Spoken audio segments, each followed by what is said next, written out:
Welcome to my YouTube channel SM medical knowledge. दोस्तों स्वागत है आपका आपके अपने YouTube channel SM medical knowledge में। आज की वीडियो में हम जानेंगे एक बहुत ही महत्वपूर्ण सिरप के बारे में जिसका नाम ए टू जेड सिरप है। दोस्तों ए टू जेड सिरप के बारे में आज हम जानेंगे, इसको कब दिया जाता है पेशेंट को, क्या इसके साइड इफेक्ट होते हैं, क्या इसकी डोज होती है और क्या यह सिरप बच्चों को दिया जा सकता है या नहीं, और क्या यह सिरप प्रेगनेंसी में सेफ है या नहीं। दोस्तों इसके बारे में कंप्लीट नॉलेज देंगे, इसलिए वीडियो में लास्ट तक बने रहिएगा। चलिए वीडियो स्टार्ट कर लेते हैं।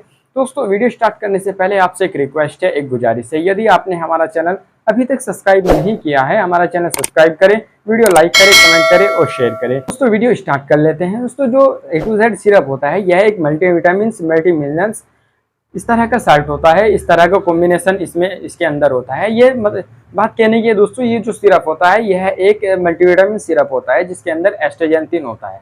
दोस्तों एस्ट्राजेंथिन जो साल्ट होता है यह एक एंटीऑक्सीडेंट प्रॉपर्टी रखता है, बहुत ही अच्छा इसका कॉम्बिनेशन है। दोस्तों इसके यूजेस और बेनिफिट्स के बारे में बात करें, इसको जो इसके ए टू जेड सिरप होता है इसको कहाँ यूज़ कर सकते हैं, किस तरह के डिजीज में यूज़ किया जाता है। दोस्तों इस सिरप को आप जनरल डेबिलिटी में दे सकते हैं। जो पेशेंट होता है उसको जो जनरल डेबिलिटी होती है, रोजाना की थकान, कमजोरी, वीकनेस, उसमें आप इसको दे सकते हैं। और बहुत ही ज़्यादा जिसके अंदर वीकनेस हो, खड़ा हुआ नहीं जाता हो और चलते समय आंखों के आगे अंधेरी वगैरह आती हो, इस तरह के पेशेंट को आप इसको दे सकते हैं। यदि पेशेंट को चिड़चिड़ापन है, चिड़चिड़ापन रहता है, काफ़ी टाइम से यह सब चला आ रहा है, दोस्तों उस पेशेंट को भी आप यह सिरप दे सकते हैं। और यह जो सिरप है दोस्तों इम्यूनिटी पावर को भी स्ट्रॉन्ग बनाता है, इम्यूनिटी पावर को भी इंक्रीज करता है, जिससे आप बहुत ही ज़्यादा जल्दी बीमार नहीं पड़ते हैं।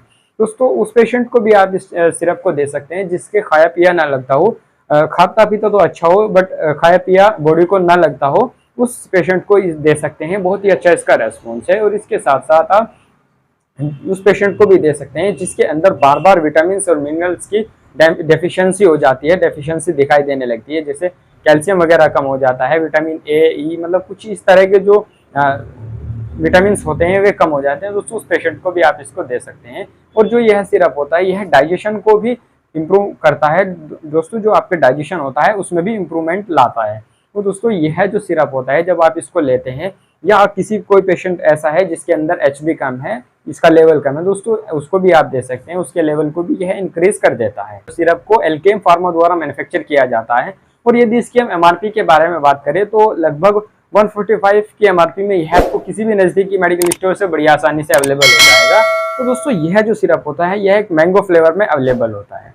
चलिए दोस्तों अब जान लेते हैं इसकी डोज के बारे में, क्या इसको डोज होती है, किस तरह से पेशेंट को दिया जाना चाहिए, किस तरह से पेशेंट को लिया जाना चाहिए। दोस्तों जो डोज होती है, डोज को पेशेंट की कंडीशन के आधार पर डॉक्टर डायग्नोस कर सकते हैं, क्योंकि जो डोज होती है वह एज के आधार पर, वेट के आधार पर और डिजीज के आधार पर, कई सारी डिजीज को, कई सारे पेशेंट को देखने के बाद ही जो है जो डॉक्टर होते हैं वह डायग्नोस करते हैं डोज को। वैसे जो इसकी नॉर्मल डोज के बारे में यदि मैं बात करूं, जो मैक्सिमम दी जाती है वह 10 ml दिन में एक बार दी जाती है। 10 ml यह सिरप आपको दिन में एक बार लेना होता है। इसमें बात कर लेते हैं इस सिरप के साइड इफेक्ट के बारे में। जी हाँ दोस्तों, यदि कोई पेशेंट इसको लेता है तो बहुत ही कम केसेस में ऐसा देखा गया है, किसी पेशेंट को कोई साइड इफेक्ट हो जाता है। वह साइड इफेक्ट किस प्रकार से हैं वे जान लेते हैं। दोस्तों यदि आप इस सिरप को लेते हैं तो आपको अपचन जैसी दिक्कत हो सकती है, पेट में गैस बन सकती है या नोजिया, वोमिटिंग हो सकती है।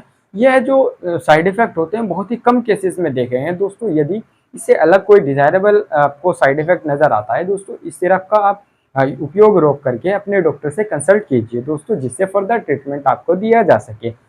चलिए दोस्तों आज की वीडियो में सिर्फ इतना ही। यदि इस टॉपिक से रिलेटेड, इस वीडियो से रिलेटेड आपको कोई क्वेश्चन है, कोई क्वेरी है, तो आप हमें कमेंट कर सकते हैं। दोस्तों आज की वीडियो में सिर्फ इतना ही। मिलते हैं किसी एक ऐसी ही नई वीडियो में, तब तक के लिए जय हिंद दोस्तों।